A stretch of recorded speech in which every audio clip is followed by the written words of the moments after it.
Assalamualaikum warahmatullahi wabarakatuh. Ada batasnya harapan itu ya. Kamu sadari apa tidak? Harapanmu dibatasi oleh pengetahuanmu, pengalamanmu, lingkungan hidupmu, dan kemampuanmu. Itu pasti. Kenapa kamu mengharapkan itu? Ya karena itu yang kamu tahu, itu yang kamu bisa, itu yang pernah kamu alami. Kamu sadari atau tidak?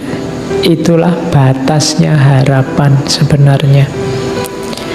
Yang kedua, batasnya harapan itu usahamu. Maksudnya usaha itu apa? Setinggi apapun harapanmu, sejauh apapun harapanmu, kuncinya tidak pada yang tinggi atau yang jauh itu, tapi pada usahamu. Jadi harapan itu penting, baik, tapi kuncinya ada di usahanya. Yang ketiga, kepercayaanmu pada dirimu sendiri, pada masyarakatmu, pada Tuhan. Itulah batas harapanmu. Jadi kalau ada yang tanya, apa Pak batasnya harapan itu? Ya pengetahuan, pengalaman, lingkungan, kemampuan, usaha, dan kepercayaan. Inilah yang membatasi, yang jadi pagernya harapan kita. Terus doa, kita masuk sebentar ke agama ya. Apa perannya doa? Pak, saya kan bisa berharap macam-macam, nanti ditambahi doa kan beres. Enggak, doa itu pendukung, penguat. Usaha itu yang mewujudkan. Kenapa harus ditambahi doa? Ini sebenarnya kajian psikologi agama. Karena manusia itu punya ciri terbatas.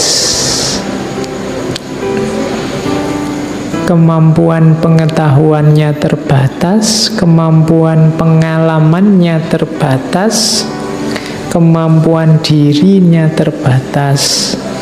Yang kedua, manusia itu labil. Katanya A, besok itu. Kalau ditanya siapa favoritmu, saya favorit yang itu loh Pak. Nanti besok ganti itu, oh ganti Pak, saya favoritnya yang itu. Jadi idolamu kan terus macam-macam jadi banyak. Kita ini sering labil, berubah-ubah terus. Orang mau apa, maunya kamu ke sana. Sekarang kemarin kamu cita-citamu jadi guru, dosen. Sekarang IT-nya canggih, saya pengen jadi YouTuber Pak sekarang Pak. Terus IT-nya, itu kan labil, berubah-ubah terus. Itu manusia. Jadi dia terbatas, lemah, labil. Kemudian langka itu dia berhadapan dengan kematian. Dia tidak ada terus. Dan ini hubungannya nanti sama Tuhan. Makanya orang perlu berdoa. Manusia tidak bisa ngontrol perbuatannya sampai akhir. Yang saya bisa itu cuma minum.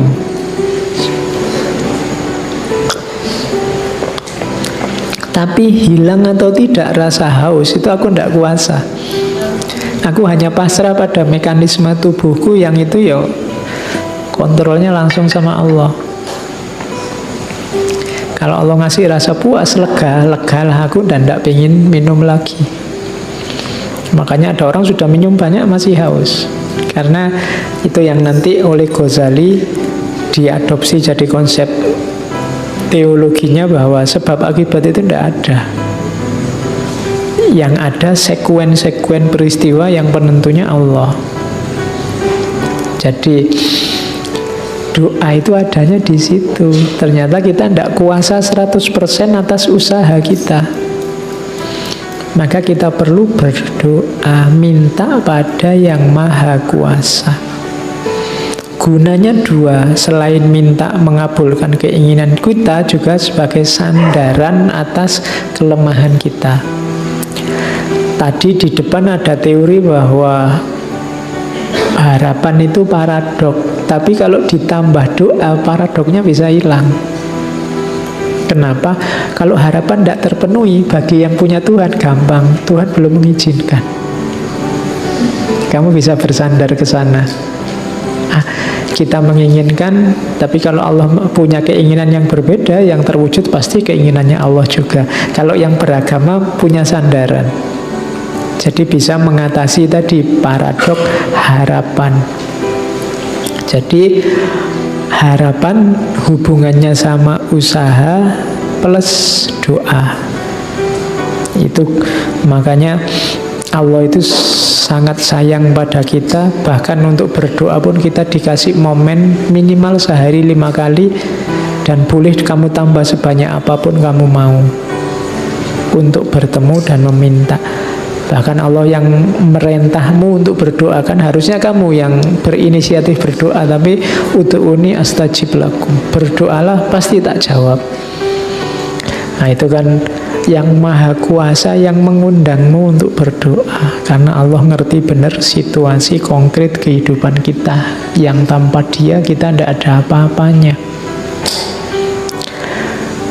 Oke, ini strategi untuk membangun kembali diri dan jalan tentang harapan. Ini nanti silahkan kamu pelajari satu-satu. Yang pertama, biasakan self-talk, tapi yang positif. Ngomong sama diri sendiri, yang positif-positif. Jangan sering dimarahi. Banyak orang suka marahi dirinya sendiri. Kalau gagal kan kamu selalu memarahi dirimu. Ada yang tidak cocok kamu marahi. Saya kecewa Pak dengan diri saya. Harusnya saya itu rajin tahajud terus. Sekarang kok begini saya. Sekarang kok males ngaji aku Pak. Jadi kamu marahi terus dirimu. Lebih enak lakukan self-talk yang positif. Wah, sekarang saya lebih merdeka, lebih bebas Pak. Tidak kayak dulu. Maka sekarang saya harus milih yang baik-baik. Nah itu self-talk. Saya pasti bisa kok Pak, saya mampu pasti. Nah, itu self-talk. Kayak saya contohkan, kalau kamu nonton TV acara Benteng Takeshi itu loh, itu kan kalau mau loncat orangnya aku pasti bisa gitu. Ya pokoknya aku mampu, terus lari-lari kecemplung, tidak apa-apa, tapi kan sudah positif mentalnya sejak awal. Jadi lakukan self-talk yang baik. Jadi misalnya kamu mau ujian, masuk ruang kelas itu, aku pasti bisa, aku pasti bisa. Begitu baca soalnya langsung lemes. Oke. Terus,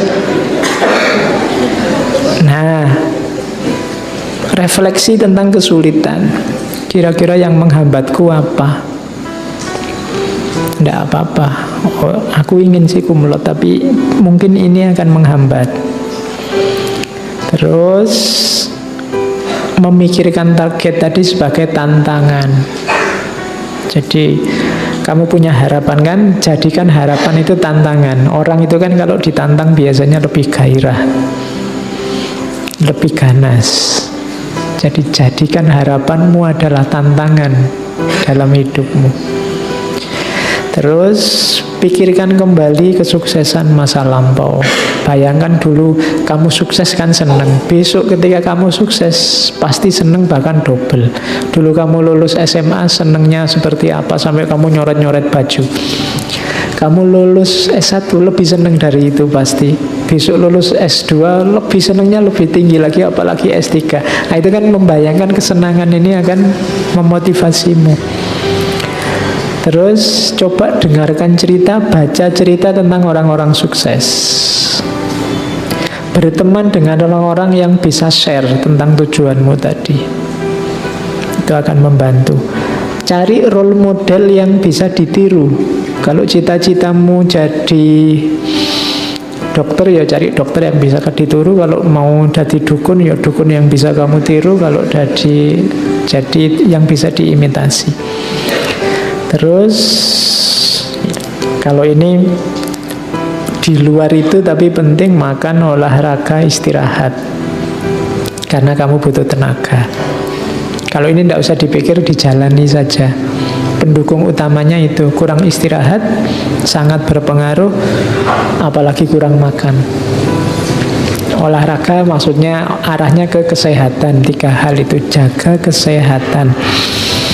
Yang selanjutnya menurut saya perlu dilatih tertawa pada diri sendiri, terutama pada saat kamu stuck. Stuck itu macet. Ketawakanlah betapa lucunya dirimu. Jadi tadi kan saya bilang banyak orang memarahi dirinya sendiri, mending kamu tertawai dirimu sendiri.